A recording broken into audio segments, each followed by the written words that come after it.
श्रीमद् नारायण राधे कृष्णा। आज हम आपको वैदिक सनातन धर्म के बारे में कुछ जानकारी देंगे। जैसे वैदिक सनातन धर्मी है, हमें अपने ऊपर अभिमान है कि भगवान ने, अखिल ब्रह्मांड नायक परमेश्वर ने हमें सनातन धर्म में जन्म दिया।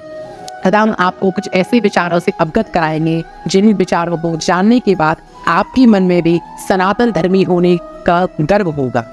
हिंदू धर्म और सनातन धर्म विशेष रूप से भारतीय संस्कृति और धार्मिक परंपरा को उचितता से दर्शाते। हिंदू धर्म में तीनों मुख्य देवताओं ब्रह्मा, विष्णु और शिव को त्रिमूर्ति कहा जाता है, जो सृष्टि, स्थिति और संहार का प्रतीक है। इनका पूजन एक साधक के जीवन का महत्वपूर्ण हिस्सा है। सनातन धर्म में जीवन का उद्देश्य धर्म का पालन करना होता है, जिसमें सत्य, न्याय और दया के मूल्य शामिल हैं। यह धर्म जीवन के सभी पहलुओं को समृद्धि और मोक्ष की दिशा में मार्गदर्शन करता है। हिंदू धर्म में पूजा पाठ और परंपराएं केवल आध्यात्मिक विकास के लिए ही नहीं, बल्कि सामाजिक और नैतिक मूल्यों की स्थापना के लिए भी महत्वपूर्ण है। धर्म का अनुसरण करना ही सिर्फ आध्यात्मिकता में ही नहीं, बल्कि दैहिक, मानसिक और सामाजिक स्वास्थ्य में भी सुधार करने का एक माध्यम साधन।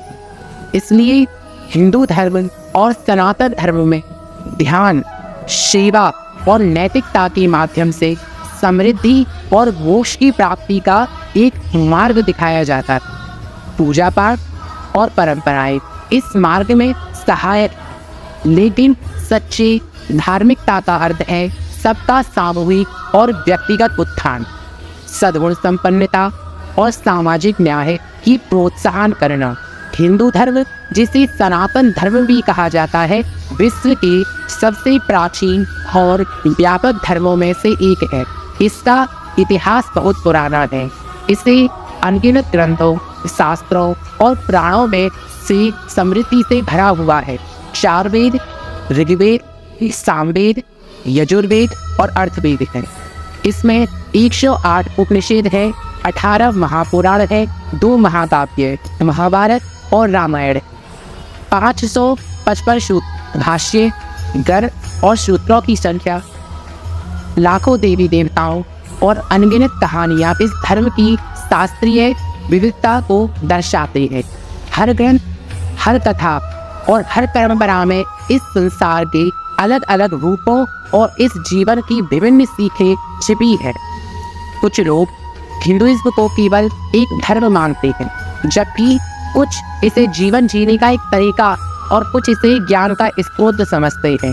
हिंदू धर्म में विभिन्न स्कूल्स ऑफ थॉट जैसे कि वेदांत, न्याय, सांख्य, योग और अन्य मौजूद हैं, जो अपनी अपनी विचारधारा और सिद्धांतों के साथ। इस प्रकार हिंदू धर्म एक अत्यंत समृद्ध और विविध सांस्कृतिक धरोहर है, जो समृद्धि, ज्ञान और सामंजस्य में मार्गदर्शन करने के लिए एक अद्वितीय स्रोत प्रदान करता है।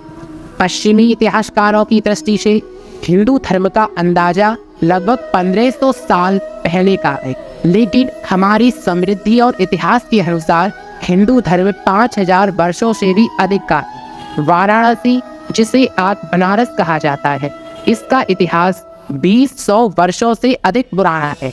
लोग कहते हैं कि बनारस शहर खुद पूरे इतिहास से भी पुराना है। और जब बात आती है श्रुति से, तो सबसे पहले दिमाग में 3 नाम आते हैं: भगवान ब्रह्मा, भगवान विष्णु और हमारी शिव जी। हमारे पुराणों के अनुसार इस दुनिया की रचना ब्रह्मा जी ने की थी।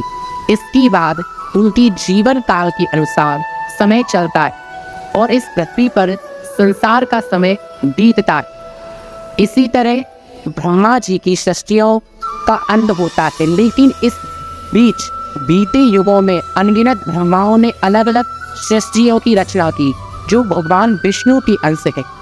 भगवान विष्णु के शरीर के कण कण में एक ब्रह्मांड है, उस ब्रह्मांड के अलग अलग ब्रह्मा हैं, जो एक अलग सृष्टि की रचना करते हैं। इस प्रकार माना जाता है कि भगवान विष्णु जब श्वास लेते हैं तो इस संसार का जन्म होता है और उसी श्वास के समाप्त होने पर भगवान विष्णु में मिल जाते।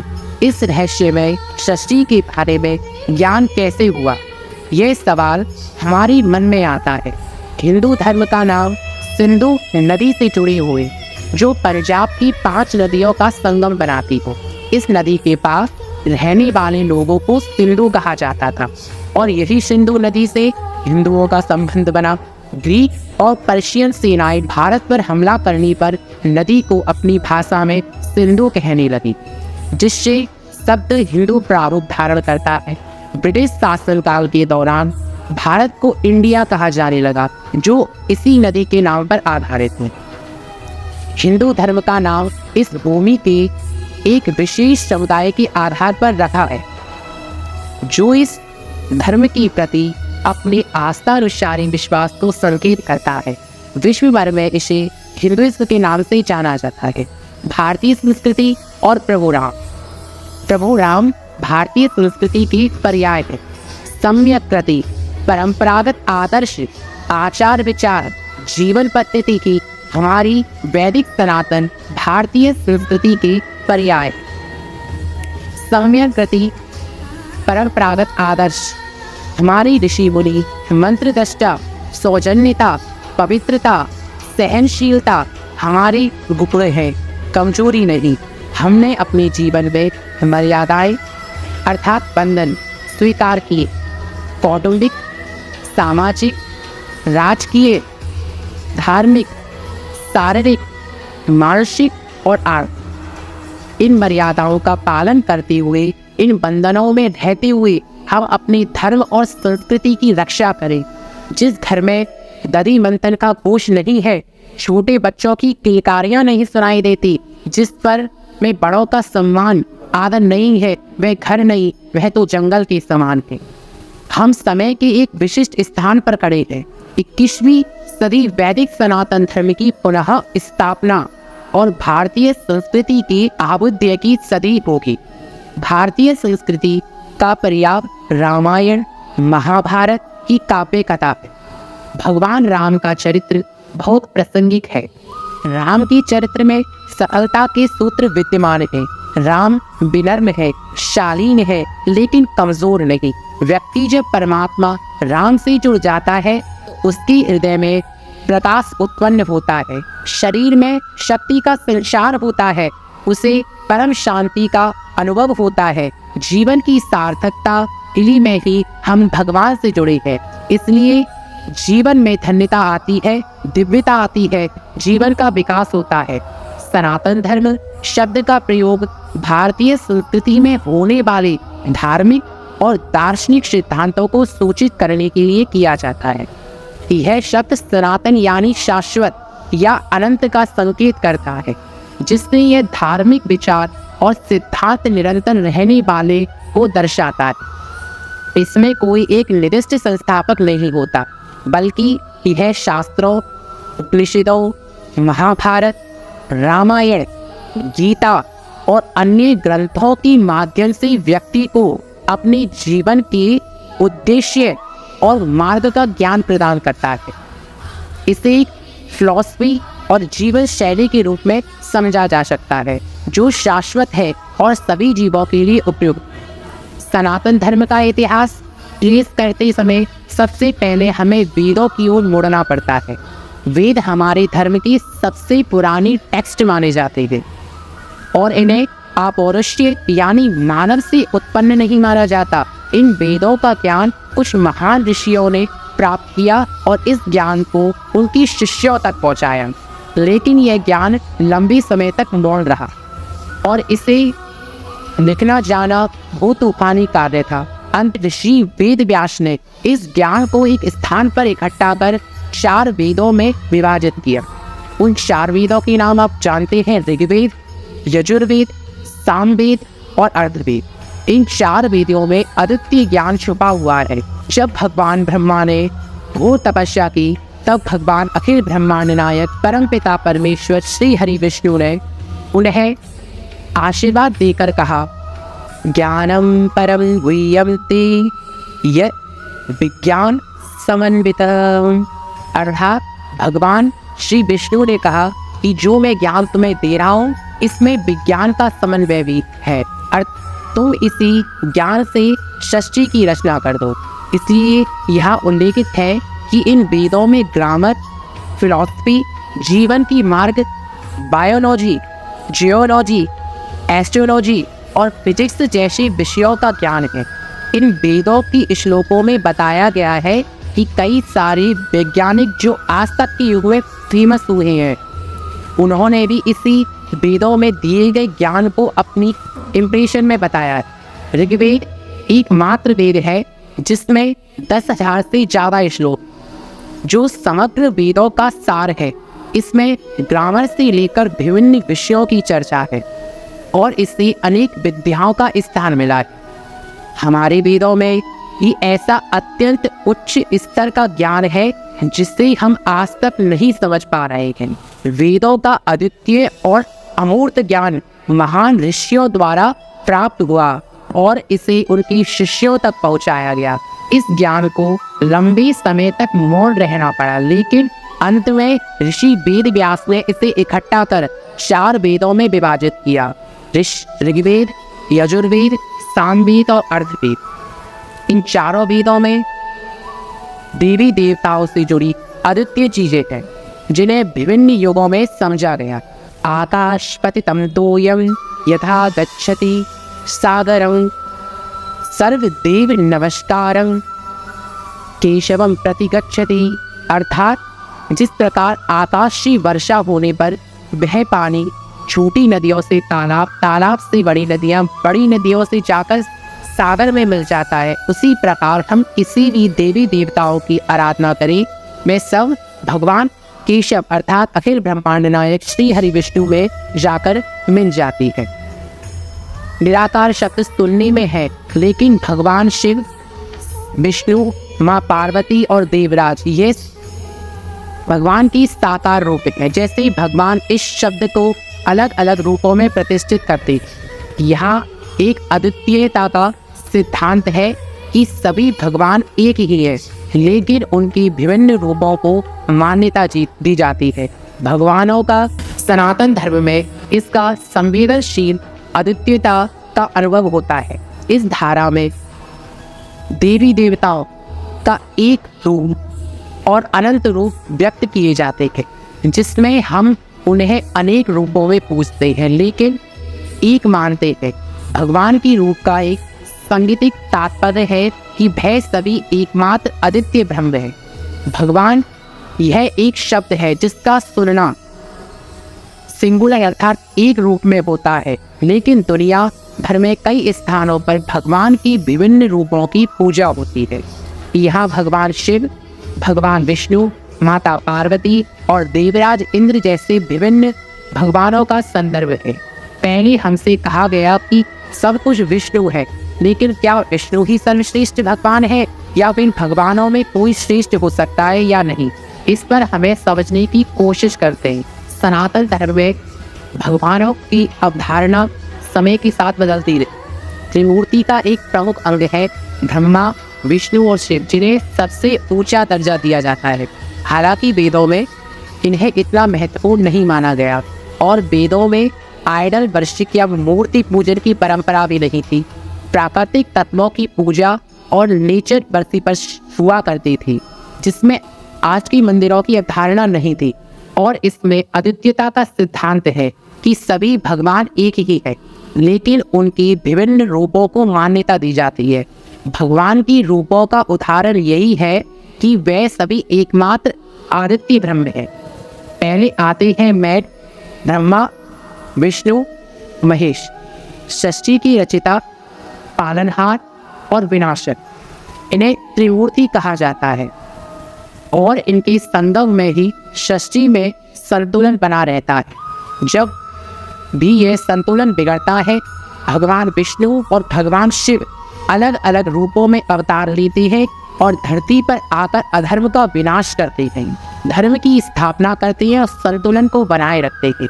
त्रिमूर्ति संसार में बैलेंस बनाते हैं, लेकिन यह कार्य अधूरा है जब तक सृष्टि में रचना नहीं होती, प्रकृति की शुरुआत नहीं होती। इसलिए इन तीनों भगवानों के साथ 3 देवियां दिखती है, माँ सरस्वती, माँ लक्ष्मी और माता पार्वती। महादेव की अर्धांगिनी माँ पार्वती को शक्ति के रूप में देखा जाता है और इसे माना जाता है कि इसी प्रकार यह प्रकृति जब भी जरूरत पड़ती है काली या दुर्गा के रूप में विनाशक रूप भी ले सकती है। इनकी साथ माँ लक्ष्मी और माँ सरस्वती धन और ज्ञान से सृष्टि में वृद्धि, मानव जाति के कल्याण में इनका बहुत बड़ा योगदान है। इनकी बिना सृष्टि कभी भी आगे नहीं बढ़ सकती। हमारा तीसरा ग्रुप है देवलोक की देवताओं, जो नेचर वर्ष की प्रथा हमारी वेदों में बताई गई थी और जो आज भी चली आ रही है। हमारी पुराणों में इन देवताओं को देवलोक नामक एक नगरी में रहने का वर्णन किया जाता है। इनके अलावा भी अलग अलग तरह की भगवान देवी देवताएं हैं जिनकी पूजा की जाती है। हमारे प्यारे गणपति भगवान विष्णु की दशावतार, हनुमान जी माता पार्वती के अनेक रूपों में उनके नामों को जानते हैं। माता पार्वती के 9 रूपों की नवरात्रि में पूजा होती है। प्रथमं शैलपुत्री च, द्वितीयं ब्रह्मचारिणी, तृतीयं चंद्रघंटीति, कौशिमांडीति, चतुर्थकं पंचमं स्कंदमातेति, षष्ठं कात्यायनीति च, सप्तमं कालरात्रीति, महागौरीति चाष्टमं। यह माता पार्वती की 9 रूप है। इनके बारे में अधिक जानकर यह सवाल उठता है कि क्यों इतने अलग अलग भगवान हैं और क्यों इनमें से कोई कम या ज़्यादा श्रेष्ठ है। इस बारे में धार्मिक दृष्टिकोण से सोचना आवश्यक है। धर्मों की अलग अलग प्रकार हो सकते हैं। कुछ धर्म मोनोथिस्टिक होते हैं, भगवान जिसमें एक ही माने जाते हैं। कुछ धर्म पॉलियोथिस्टिक होते हैं, जो मानते हैं कि कई सारे भगवान होते हैं। इसके बावजूद सनातन धर्म पॉलियोमोर्फिज्म में मानता है, जिसका मतलब है कि एक भगवान है जो सबसे ऊपर और श्रेष्ठ है और सभी भगवान उनकी छवि है, जो मानव जाति की अलग अलग जरूरतों को पूरा करने के लिए अलग अलग रूपों में आते हैं। इन्हें भगवानों इष्टदेव भी कहा जाता है। धर्म भारतीय संस्कृति में एक महत्वपूर्ण अंग है जो जीवन की विभिन्न पहलुओं को आदर्शित करता है। धर्म का अर्थ है कर्तव्य या फिर कहे धर्म की रूपरेखा, जो सही और गलत की मापदंडों को स्थापित करती। आत्मा और परमात्मा दोनों सनातन धर्म के अंश हैं। परमात्मा विश्व को एक सागर के रूप में देखते हैं, जिसमें हर जीवात्मा एक अद्वितीय बूंद है और आत्मा सभी जीवों के बीच एकता का प्रतीक है। परमात्मा और आत्मा का मिलन अर्थात परमात्मा का आत्म साक्षात्कार सनातन धर्म के अनुयायियों के लिए मुक्ति की प्राप्ति का सारण। धर्म एक व्यक्ति को उसके कर्तव्यों की पहचान करने में मदद करता है और यह सामाजिक न्याय, ईमानदारी और आध्यात्मिक उन्नति की दिशा में मार्गदर्शन करता है। धर्म में कर्म की महत्वपूर्णता है, जो व्यक्ति की नीति, उद्दीपन और आदर्श जीवन की ओर प्रेरित करता है। सनातन धर्म एक और महत्वपूर्ण सिद्धांत है समय चक्र, जिसमें सृष्टि, स्थिति और संहार 3 प्रमुख अवस्थाएं हैं। संहार 3 प्रमुख अवस्थाएं हैं, जिसमें हमें जीवन की अनित्यता और परिस्थितियों के सामंजस्य रूप का आदर्श प्राप्त होता है। धर्म का एक और मुख्य लक्षण है कर्म, जो किसी भी क्रिया या कार्य को दर्शाता है। कर्मयोग धर्म का एक अंग है, जो कर्म को ईश्वर के लिए निर्मित करने की बात करता है। मोक्ष सनातन धर्म में एक मुख्य उद्देश्य है, जो जीवन की संसार से मुक्ति दिलाने का प्रयास करता है। मोक्ष का मतलब है अनंत सुख और आत्मा का परमात्मा के साथ मिलन। सनातन धर्म की फिलॉसफी इतनी विशेष और गहरी से भरी हुई है कि सनातन धर्म में कर्म को बड़ा महत्वपूर्ण स्थान दिया गया है और कहा गया है कि जीवन की सभी क्रियाएं, चाहे वे अच्छी हो या बुरी हो, व्यक्ति के आत्मिक विकास को प्रभावित करती है। यहाँ तक कि सभी कर्मों का फल आत्मा को इस जीवन में या उसके आने वाले जीवन में भुगतना पड़ता है। इस प्रकार कर्मों के माध्यम से ही व्यक्ति अपनी आत्मा को मुक्ति की दिशा में प्रकट कर सकता है। मोक्ष हिंदू धर्म में जीवन की 4 मुख्य उद्देश्यों में से एक है, जो जीवन चक्र से मुक्ति प्राप्त करने की प्रवृत्ति को बताता है। यहाँ तक कि धर्म, अर्थ, काम और मोक्ष को चारों को एक संतुलित रूप में व्यक्त करना ही व्यक्ति के जीवन का समर्थन कहलाता है। सनातन धर्म में सतयुग, त्रेता युग, द्वापर युग और कलयुग के रूप में 4 युगों का उल्लेख है और इन युगों को मिलाकर एक महायुग बनता है। 7वां महायुग एक मनवंतर बनता है, जो लगभग 30 करोड़ सालों का होता है। एक मनवंतर की खत्म होने पर एक सर्दी काल होता है और नई सृष्टि का आरंभ होता है। आस्तिक और नास्तिक ये दोनों ही ग्रुप सनातन धर्म के अंदर आते हैं, लेकिन वे वेदों को मानने वाले और नहीं मानने वाले होते हैं। यहाँ तक कि वेदों में सिद्धांतों की अभिव्यक्ति के साधन के तरीकों में विभिन्न प्रमुख दर्शन जैसे सांख्य, न्याय, वैशेषिक, मीमांसा, वेदांत और योग है। सनातन धर्म का मुख्य सिद्धांत है कि समय और जीवन एक साथ चक्र में घूमते रहते हैं, जिससे मनवंतर और महाकल्प जैसे अवधियों का निर्माण होता है। यहाँ तक कि पृथ्वी पर हुई पूर्व नाशिकारक घटना की भी चर्चा है। इस सब का उदाहरण देने के लिए पृथ्वी पर कई करोड़ों साल पहले की एक पूर्व नाश का घटना हुई थी, जिसमें डायनासोर जैसे जीवन के करीब 95% नाश हो गए थे। सनातन धर्म की यह दृष्टि और बहुत विस्तृत फिलॉसफी बताती है कि जीवन के अनगिनत पहलुओं और विषयों पर गहराई से चर्चा हुई है। नई सृष्टि की रचना ब्रह्मा जी के एक साल में 360 दिनों के अनुसार होती है। इस पृथ्वी पर का सिस्टम जो हमारे समाज में है अब है, वे हमेशा ऐसा नहीं था।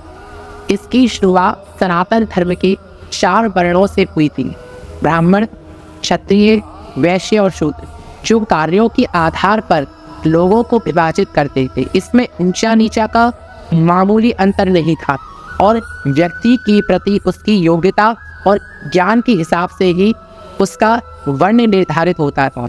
सनातन धर्म की फिलॉसफी हमेशा समझने और परखने में विश्वास रखती और किसी भी चीज पर कोई बंदिश नहीं लगाई गई है।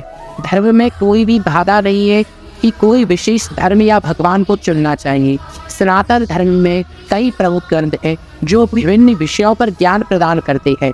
वेद है, जिनका हमने पहले ही चर्चा की है, उपनिषद जो वेदों का विस्तारण करते हैं, और पुराणों जो किस्मों की माध्यम से ज्ञान प्रदान करते हैं। रामायण और महाभारत जो इतिहास कहलाते हैं, उन्हें भी महत्वपूर्ण माना जाता है। इसके अलावा स्मृतियाँ भी जो सारे ऋषियों के अनुसार ज्ञान को बताती है। धर्म की नाम पर किसी भी तरह की बाधा नहीं है और ज्ञान की समझने के लिए व्यक्ति को स्वतंत्रता मिलती है। इस तरीके से सनातन धर्म में सदैव विविधता, समझदारी और स्वतंत्रता की बातें सिखाई। स्मृतियों या धर्मशास्त्रों का मतलब होता है ऋषियों द्वारा रचित ग्रंथ जो उनकी धार्मिक विचारों, परंपराओं और नियमों को संकलित करती है।